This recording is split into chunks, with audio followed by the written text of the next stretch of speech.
ध्यान से सुनेंगे। The chapter is very much interesting. हमारे पास इस चैप्टर का नाम है ट्रायंगल्स। ओके, हमें ट्रायंगल्स को क्या करना है? कॉन्ग्रुएंट। ये वर्ड तुम्हारी जिंदगी में नया है ना? जैसे नए बच्चे क्लास के अंदर आते हो, कोई सुंदर बच्चे आ रहे हो तो मैं काफी खुश हो जाते हैं ना, अरे वाह मुझे आ गया आज तो ऐसे ये सुंदर वर्ड मान के चलना, इसको डरावना वर्ड मत मानना। This could be a very new and very important word for your life. Congruent का मतलब क्या है? एक तो सबसे पहली बात ये जानो कॉन्ग्रुएंट क्या है।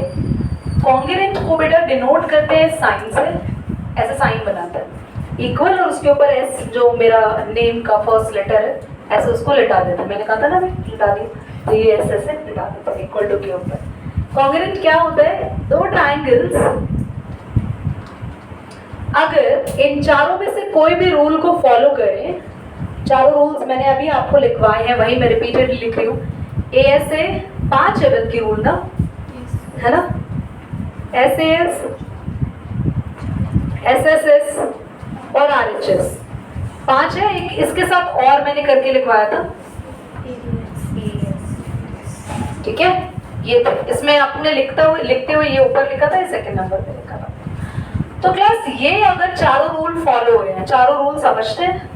अगर दो ट्राइंगल में दो एंगल और साइड इक्वल है, फॉर एग्जांपल ये एंगल 60, ये एंगल 60, इस ट्राइंगल का भी ये 60, ये 60 और ये साइड 3 सेंटीमीटर, ये भी 3, ये 4 सेंटीमीटर, ये 4। इस ट्राइंगल की दो साइड मत करो, एक ही करो। इस ट्राइंगल की एक साइड बराबर आ गई है और दो एंगल्स बराबर आ गए, तो हमने कहा ये रूल फॉलो हो गया, तो ट्राइंगल क्या हो गए? कॉन्ग्रुएंट। तो बीच में इनके ऐसे साइन बना दो, ट्राइंगल्स आर कॉन्ग्रुएंट। समझ में आया? ट्राइंगल का नाम लिख सकते हो PQR ABC। तो हम क्या लिखेंगे? By this rule triangle ABC congruent हो गया ट्राइंगल, बोलो PQR। अगर ट्राइंगल में दो साइड और एक एंगल बराबर हो तो भी हम ट्राइंगल को कॉन्ग्रुएंट कह सकते हैं। समझ में आ रहा है? पहले क्या सीखा? अगर ट्राइंगल के अंदर दो एंगल सेम हो और एक साइड सेम हो, या फिर दो साइड हो एक एंगल सेम हो। थर्ड है अगर ट्राइंगल के अंदर तीनों की तीनों साइड सेम हो, तीनों साइड, ये 3, ये 4, ये 5, यहाँ पे भी ऐसा होता है 3, ये 4, ये 5, तो ट्राइंगल्स क्या हो जाते? बोलो कॉन्ग्रुएंट। कॉन्ग्रुएंट का मतलब क्या है कि ये चार में से कोई भी एक रूल अगर फॉलो हो रहा है तो ट्राइंगल्स कॉन्ग्रुएंट हो गए। अब आते हैं सबसे कॉम्प्लिकेटेड वाले पे, जिसका नाम है RHS। इसका नाम है, जिसका नाम है वैसे ही काम है, इसका नाम है राइट एंगल हाइपोटेन्यूज और साइड। ये क्या नया हमने तांत्रिक वाला नाम सुना, राइट एंगल हाइपोटेन्यूज साइड। तो इसमें करना क्या है? दो ट्राइंगल आपके पास होंगे बच्चों, दो ट्राइंगल में मस्ट है एक एक एंगल 90 डिग्री का होगा, ये कंफर्म है। एक एंगल 90 डिग्री का होगा और 90 डिग्री के सामने वाले साइड को बोलते हैं हाइपोटेन्यूज। 90 के सामने वाले साइड को बोलते हैं, और ये हाइपोटेन्यूज मान लो 5 सेंटीमीटर है, तो इधर भी हाइपोटेन्यूज कितना होना चाहिए? और बाकी कौन कौन सी साइड बच गई? कितनी साइड्स बच गई? इनमें से कोई एक एक साइड इक्वल होनी चाहिए। 2 कर लो, इसको 2 मान लो। तो एक तो दोनों ट्राइंगल के अंदर एक एक एंगल कौन सा होना चाहिए? 90 राइट एंगल होना चाहिए। और 90 एंगल के सामने वाली जो साइड्स है हाइपोटेन्यूज आपस में बराबर होनी चाहिए दोनों के, और हाइपोटेन्यूज के साथ साथ बाकी बची हुई दोनों में से कोई भी एक साइड इक्वल हो। तो ऐसा अगर होता है तो क्या बोलेंगे? Right angle hypotenuse RHS congruency rule. समझ में आया? इन रूल्स को बोलते क्या है? They all are congruence rule. Congruence rule से क्या करते हैं? ट्राइंगल्स को क्या करते हैं? कॉन्ग्रुएंट। अब अगर उस साइड की जगह कोई एंगल इक्वल होगा तो हम RHS नहीं बोलेंगे, फिर हम इस पर आ जाएंगे एंगल साइड, क्योंकि दो एंगल 90 के हो गए सेम, और एक तुम कह रहे हो कोई और एंगल सेम हो जाएगा। तो अगर तुम्हारे दो एंगल सेम हुए तो हम RHS नहीं लिख सकते, एंगल साइड एंगल लिखोगे।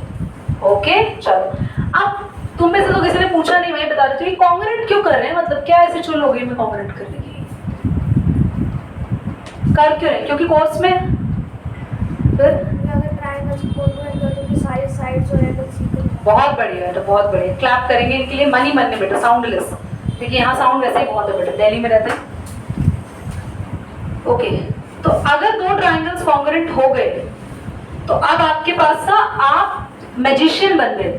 आपसे जो पूछेगा क्वेश्चन आप सबका आंसर कर सकते हो। एक बार आपने ट्रायंगल कॉन्ग्रुएंट कर दिए ना, उसके बाद ट्रायंगल कह रहा है कि क्या QR और BC साइड इक्वल होगी, तो आप ये कह दोगे इफ ट्रायंगल ABC, आपने क्या कर दिया इसको, जल्दी बोलो उसको, कॉन्ग्रुएंट कर दिया ट्रायंगल किसके बच्चा, तो आप बस एक लाइन लिखना बेटा, एक चीज लिखनी पड़ेगी। मैजिशियन बन गया तो बेटा मैजिक वर्ड तो बोलना पड़ेगा आपको, गिली गिली गप्पा या ऐसे कोई मैजिक वर्ड, तो आपका मैजिक वर्ड है बाय CPCT।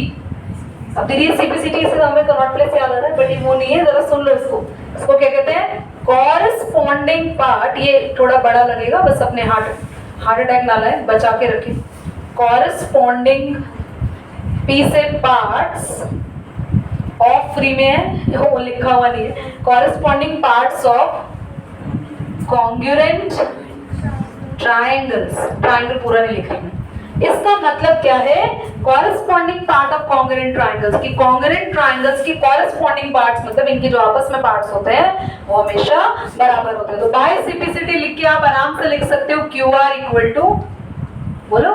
तो इस पूरे चैप्टर में क्या करना है आपको, पूरे चैप्टर में ट्रायंगल कॉन्ग्रुएंट करने हैं, ट्रायंगल कॉन्ग्रुएंट करने के बाद उनके पार्ट्स को इक्वल करना है, बस ये काम करना है। कॉन्ग्रुएंट करने के लिए किन 4 रूल्स का इस्तेमाल होगा, इनमें से कोई एक रूल इस्तेमाल कर सकते हैं। और एक बार आपने कॉन्ग्रुएंट कर दिया तो बस आपको क्या लिखना है, जल्दी बोलो, कौन सा मैजिक वर्ड, बाय CPCT, और कुछ भी इक्वल लिख दो जो क्वेश्चन पूछा है। समझ में आई बात, ठीक है। चलो पॉज करेंगे, नोट कुछ नहीं करना, exercise. Given that AC equal to BD, ये जो साइन बने होते हैं डांडिया खेलने के लिए नहीं बने हुए कि यहाँ लाइन को काटने के लिए बीच में आ गया, ऐसा कुछ नहीं है। इस साइन का मतलब है ये लाइन इक्वल है इस लाइन से, ठीक है, AC इक्वल टू BD। और बोल रहा है AB bisect angle A, AB bisect कर रहा है किसको, एंगल, यानी एंगल A दो इक्वल पार्ट्स में डिवाइड हो रहे हैं। ये जो बाइसेक्ट होता है ना, ये बिल्कुल इक्वल डिवाइड होता है, जैसे तुम्हारे घर में मैगी बनी हो और दो बहनों के बीच में जो डिवीजन होता है ना, वो बिल्कुल बराबर होता है बेटा। अगर इतना दाना भी उधर फालतू चला गया ना, तो वो बहन अपनी मैगी छोड़ देगी, फेंक देगी, उसको खाते हुए नहीं देख सकती वो इतना सा दाना। तो दिस इज वेरी डेंजरस। तो जो समझ रहे हो तुम, चॉकलेट का डिवीजन तो बकायदा स्केल लाके होता है, 1 मीटर सेंटीमीटर भी बच्चे ने अगर भाई बहन को देख लिया खाते हुए तो वही पगला जाएगा वो बच्चा। तो ये भी वैसे ही कर रहा है, मैथ्स का बाइसेक्ट भी वैसा ही है। एंगल ये दो इक्वल पार्ट में डिवाइड हो रहा है, यानी आधा एंगल जो ऊपर रह गया जिधर मैंने डिजाइन बनाया, और आधा एंगल नीचे जहां मैं डॉट बना रही हूँ, ये पार्ट इक्वल है। इस आधे एंगल को मैं नाम दे रही हूँ ऊपर को 1 और यहाँ पे 2 नाम दे रही हूँ। ना समझ में आया, ये क्वेश्चन ने गिवन का है इक्वल है। अब हमें क्वेश्चन कह रहा है ABC और ABD ट्रायंगल को कॉन्ग्रुएंट करके दिखाओ। तो सबसे पहले करते कैसे, लिखते हैं बेटा प्रूफ, और लिखते हैं इन ट्रायंगल, जिनको कॉन्ग्रुएंट कर रहे हैं उनके बारे में लिखते हैं, in triangle ABC and triangle ABD, इन दो ट्रायंगल्स की बात करें ABC और ABD। हम इसमें ढूंढते हैं अब क्या क्या चीजें बराबर है। तो ABC ऊपर वाला ट्रायंगल है, ABD नीचे वाला ट्रायंगल है। सबसे पहली चीज जो हमें गिवन दिखाई दे रही है, कोई 3 चीजें लेनी होगी बस हमें। सबसे पहली चीज जो इक्वल है वो है AC, और इस ट्रायंगल की कौन सी साइड बोलो, AC, और इसको लिखेंगे बच्चा गिवन। आप किसी भी चीज को इक्वल कह रहे हो उसका रीजन जरूर देना ब्रैकेट में कि क्यों वो इक्वल है। सेकंड, एंगल 1 इसमें किसके इक्वल है, नीचे वाले ट्रायंगल में बेटा एंगल 2 के। क्यों एंगल 1 और 2 इक्वल है, इसका रीजन आपको लिखना है, एंगल A बाइसेक्ट बाय, क्या क्यों इक्वल कर रहा है, क्योंकि हमें बोला ना एंगल A बाइसेक्ट हो रहा है, किस लाइन ने उसको बाइसेक्ट किया, बाइसेक्ट बाय। और कोई है तीसरा रीजन इन दोनों में, कोई नहीं बोलेगा नहीं, जिसका स्कूल में चैप्टर गलत मालूम है। एक ऐसी लाइन है जो दोनों ही ट्रायंगल में आ रही है, AB। तो अगर कोई लाइन जो दोनों ही ट्रायंगल में आए तो आप उसको भी एज अ पॉइंट यूज कर सकते हैं, और आप इसको लिखेंगे कॉमन। तो बेटा आपने क्या क्या लिया, क्या क्या चीजें इस्तेमाल करी, हमने साइड्स इस्तेमाल करी और एक एंगल। तो आप लिखोगे बाय, ये side angle side, side angle side, by SAS congruence rule. Congruence rule ये वाला यूज किया, लिखना जरूरी है। ट्रायंगल ABC क्या हो गया बच्चा, कॉन्ग्रुएंट टू ट्रायंगल ABD। अब वो कह रहा था what what can you say about the line BC and BD? अरे हमने कॉन्ग्रेंट कर दिया, अब तो हम जादूगर बन गए। अब हम बस एक लाइन लिखेंगे, बाय CP CT लिखते ही सीटी बच गई। किनको इक्वल करेंगे बोलो? BC also. क्वेश्चन समझ आया? करिए नोट, पॉज करें, शंखनाद बता रहे करो बच्चे। इन question number 2, according to question, this AD line equal to this BC line। Question ने कहा है दोनों लाइंस इक्वल है, ओके। ADB, DAB है ना, DAB ये एंगल, इस एंगल का नाम है DAB। एंगल का नाम लेना आता है ना अब तो पक्का? CBA कहाँ बना हुआ एंगल, मुझे आप बताओगे दीपांशी? CBA में एंगल यहाँ बनेगा या C पे बनेगा? B पे, क्योंकि CBA बीच वाले लेटर पे एंगल बनाता है, ओके। मुझे तो दो ट्रायंगल्स इक्वल करने हैं, वो है ABD। मैं इस फिगर को दोबारा ड्रॉ कर रही हूँ ताकि यहाँ आपको समझा सकूं। ABD दिखा, ABD दिखा सबको? अभी रुक जाओ, मिट गया, अभी दिखेगा। और दूसरा ट्रायंगल आप सबको दिख गया होगा, ये रहा BAC, ये रहा। इन दो ट्रायंगल के अंदर अगर हम ध्यान से देखें, ये दो ट्रायंगल है, तो एक बेटर वे ऑफ अंडरस्टैंडिंग रहेगा।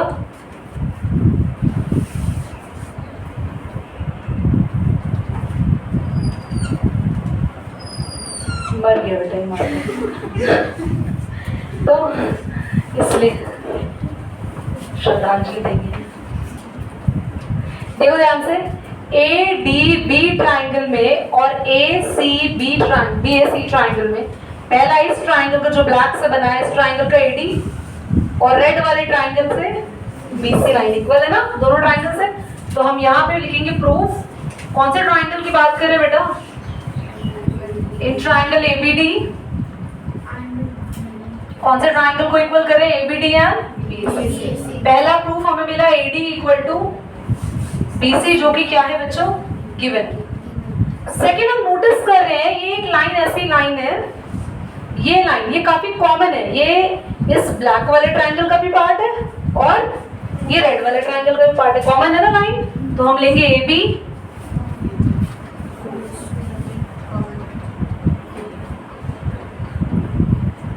द थर्ड रीजन इज, ध्यान से देखना, ABD ट्रायंगल में है ये वाला एंगल। इस लाइन को हटा दूं तो देखेगा, दिखा ये एंगल? ये एंगल दिखा आपको इस ट्रायंगल के अंदर? इसका नाम क्या है इस एंगल का दीपांशी? नाम क्या है बेटा इसका?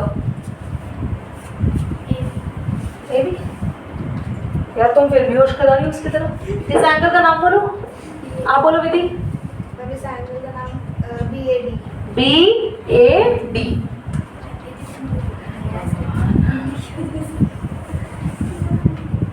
इक्वल टू, इस ट्रायंगल के अंदर कौन सा एंगल है बेटा? इस ट्रायंगल के अंदर ये एंगल है, ये लाइन हटा देंगे तो दिखेगा। दीपांशी इसका नाम बोलो। ABC या फिर CBA, एक ही बात है, CBA। ये दोनों क्यों इक्वल है? क्योंकि ये भी गिवन है, ठीक है। तीन चीजें मिलती बाय, एक एंगल है और दो साइड है, तो by side angle side congruence triangle ABD congruent हो गए ट्रायंगल BAC। सेकेंड पार्ट बोलो, क्या प्रूव करना था? BD equal AC। देखो ध्यान से देखो, BD और AC, अब तो टेंशन नहीं है, कॉन्ग्रुएंट हो गया तो BD लाइन AC लाइन के इक्वल नहीं हो जाएगी? बोलो, क्योंकि BD किस ट्रायंगल की लाइन है? ब्लैक वाले ट्रायंगल की, और AC इसकी, जो रेड से ग्रीन हो गया अभी ट्रायंगल। तो ये दोनों तो कॉन्ग्रुएंट करे। आप क्या लिखोगे? इफ ट्रायंगल ABD, अगर ABD ट्रायंगल कॉन्ग्रुएंट है ट्रायंगल किसके? BAC के, तो by CP CT BD equal to AC। चलिए, और थर्ड पार्ट क्या था? Angle ABD equal angle BAC। Angle ABD equal to BAC। ध्यान से देखो बच्चों, ABD ABD, ये रहा एंगल, ग्रीन शेड कर रही हूं, ये एंगल किसका है? ये रहा, ब्लैक वाले ट्राइंगल के अंदर आ रहा है, दिख रहा है? दिखा बच्चों? और कौन सा है? BAC, BAC, ये रहा रेड, इसको ब्लैक शेड कर रही हूँ, ये ग्रीन वाले में आ रहा है, देखो इस ट्राइंगल का एंगल है, ये वाला एंगल ऊपर वाले ट्राइंगल का एंगल है, और ये एंगल नीचे वाले। पर ऊपर या नीचे किसी का भी उससे कुछ फर्क नहीं पड़ता, हम ये दो एंगल को जो इक्वल करना है, ये दोनों एंगल किस में आ रहे हैं? इन्हीं में आ रहे हैं जिन्हें हमने अभी क्या किया है? Congruent. If triangle ABD congruent है ट्राइंगल BAC, तो बस क्या लिखना है आपको?